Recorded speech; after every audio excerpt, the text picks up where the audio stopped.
Hello दोस्तों।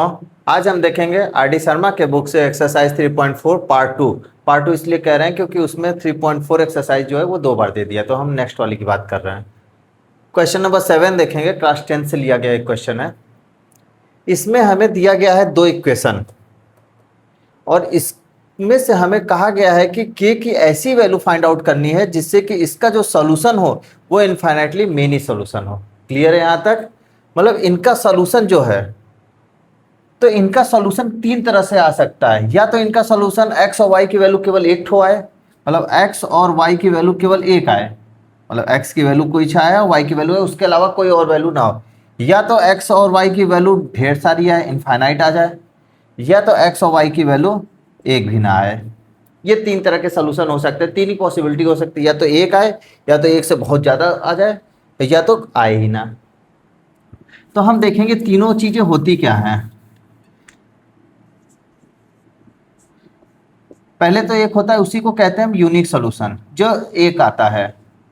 Unique solution में क्या होता है कि केवल एक आता है। इनफाइनाइटली मेनी सोल्यूशन, इसमें एक्स और वाई की ढेर सारी वैल्यू आती है। और नो सोल्यूशन, इसका मतलब होता है जब हम इन दोनों इक्वेशनों को सॉल्व करेंगे तो ऐसा होगा कि एक्स और वाई की वैल्यू केवल एक आए। जब इन दोनों को सॉल्व करेंगे तो एक्स और वाई की वैल्यू ढेर सारी है जिसपे ये दोनों इक्वेशन सेटिस्फाई करते हो। या इन दोनों को सॉल्व करने पर एक्स और वाई की वैल्यू कोई आए ही ना जिसपे ये दोनों इक्वेशन सेटिस्फाई करते हो। ये तीनों इक्वेशन हो सकता है। तो तीनों इक्वेशन हम बिना सॉल्व किए पहले ही पता कर सकते हैं। क्लियर है? पहले ही पता कैसे पता कर सकते हैं? मान लीजिए इस तरह का हमारे पास 2 इक्वेशन हो, ठीक है। एक जनरल इक्वेशन ले लेते हैं हम, a1x plus b1y plus c1 equal to 0। एक इक्वेशन ये ले लिया हमने, एक इक्वेशन ये ले लिया, 2 इक्वेशन हमने ले लिया। अब ये दो इक्वेशन है, दो रे। तो अब हम यहाँ क्या क्या देखेंगे कि x का कोफिशिएंट a1 और x का कोफिशिएंट a2, अगर a1 अपॉन में a2 इक्वल्स टू इसी तरह से b1 अपॉन b2 लेंगे, अगर ये दोनों एक दूसरे के बराबर नहीं हैं तो यूनिक सोल्यूशन होगा। मतलब इन दोनों को सॉल्व करेंगे तो x और y की वैल्यू केवल एक आएगी। क्लियर है? फिर हम c1 और c2 नहीं चेक करेंगे, c1 और c2 इक्वल्स टू है कि नॉट इक्वल टू है, हमसे कोई मतलब नहीं। अगर ये चीज़ यहाँ से हमने दोनों चीज़ चेक किया और दोनों बराबर नहीं है तो यूनिक सोल्यूशन कंफर्म हो जाएगा। अगर इनफाइनाइटली मेनी सोल्यूशन आता है तो इसमें क्या होगा, जब a1 अपॉन a2 निकालेंगे तो ये b1 अपॉन b2 के बराबर निकल आएगा।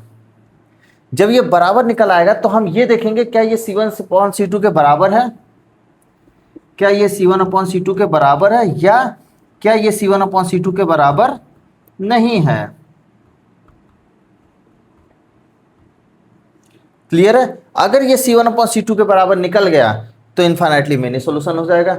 अगर ये c1 अपॉन c2 के बराबर नहीं निकला तो ये क्या हो जाएगा, नो सोल्यूशन हो जाएगा। यहां तक क्लियर हो गया? तो ये इस तरह से निकाला जाता है कि हम बिना इक्वेशन को सॉल्व किए हम बता देते हैं कि उसका सॉल्यूशन किस टाइप का होगा। तो इस इक्वेशन में कह रहा है कि हमें एक इक्वेशन पे एक तरीके से बात करनी है, किस पे? इनफाइनाइटली मेनी सोल्यूशन पे। इनफाइनाइटली मेनी सोल्यूशन का क्या कॉन्सेप्ट है, जब आपका a1 upon a2 equals to b1 upon b2 equals to c1 upon c2 हो, तब कौन सा केस बनेगा, इनफाइनाइटली मेनी सोल्यूशन का केस बनेगा।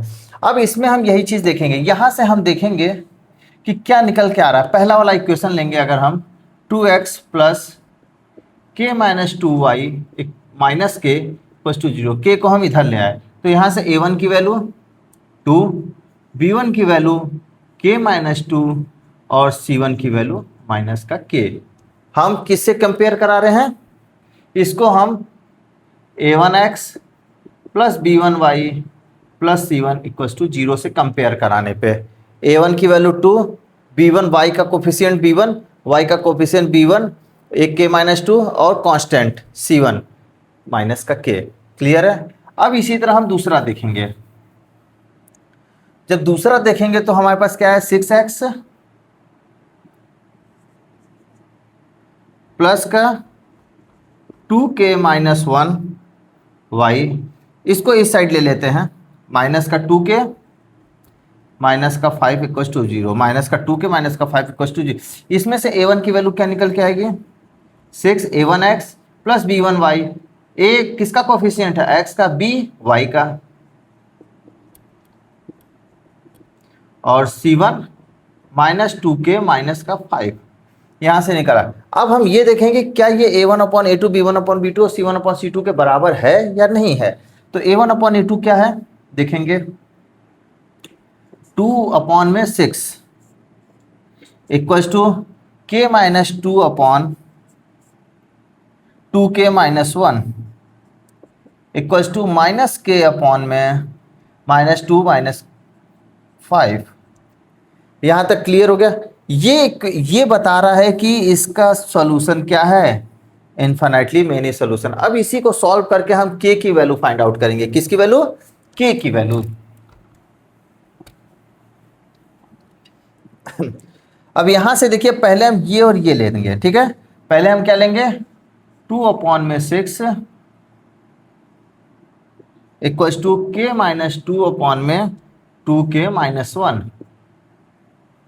यहां से क्रॉस मल्टीप्लीकेशन करेंगे तो 2k minus 1 equals to 6k minus 2। तो क्या हो जाएगा, ये 4k माइनस का 2 इक्वल्स टू 6k माइनस का 12। तो यहाँ से देखिए ये k उधर जाएगा, 12 को इधर लाते हैं तो इधर हो जाएगा 10, 12 माइनस 2 10, और ये उधर जाएगा तो 2k हो जाएगा। तो k की वैल्यू यहाँ से फाइंड होकर आई 5। तो केवल हम इसी पर नहीं आधार देखेंगे, क्या देखेंगे कि यहाँ से भी वही 5 की वैल्यू आ रही है। अगर यहाँ से 5 की वैल्यू नहीं आएगी तो हम क्या लिख देंगे कि k की कोई भी वैल्यू ऐसी नहीं है जिसपे क्या नाम है, इनका जो सोल्यूशन हो वो इनफाइनाइटली मेनी सोल्यूशन हो। क्लियर है। अब k की वैल्यू 5 निकल के आ गई। अब हम इन दोनों को सॉल्व करेंगे, k माइनस 2 अपॉन में 2k minus 1 minus k upon minus का 2k माइनस का 5। अब हम क्रॉस मल्टीप्लीकेशन करेंगे तो क्या आएगा, k माइनस 2 माइनस का 2k माइनस का 5 इक्वल्स टू माइनस का k और 2k माइनस 1। क्लियर हो गया, ये 1 है। अब हम अंदर दबा k का इसमें मल्टीप्लाई करेंगे तो माइनस 2k स्क्वायर, यहाँ से मल्टीप्लाई करेंगे तो माइनस का 5k, यहाँ से प्लस का 4k और यहाँ से प्लस का 10 इक्वल्स टू माइनस का 2k स्क्वायर और प्लस का k। अब देखिए माइनस 2k स्क्वायर इधर भी है, माइनस 2k, तो ये दोनों क्या हो जाएगा, कैंसिल आउट हो जाएगा। तो यहाँ से क्या निकल के आया, माइनस k प्लस का 10 इक्वल्स टू प्लस का k, ये उधर जाएगा तो 2k हो जाएगा, यहाँ से भी k की वैल्यू 5। तो हमारा रिजल्ट क्या रहा, हमारा रिजल्ट रहा, तो हमारा रिजल्ट क्या रहा,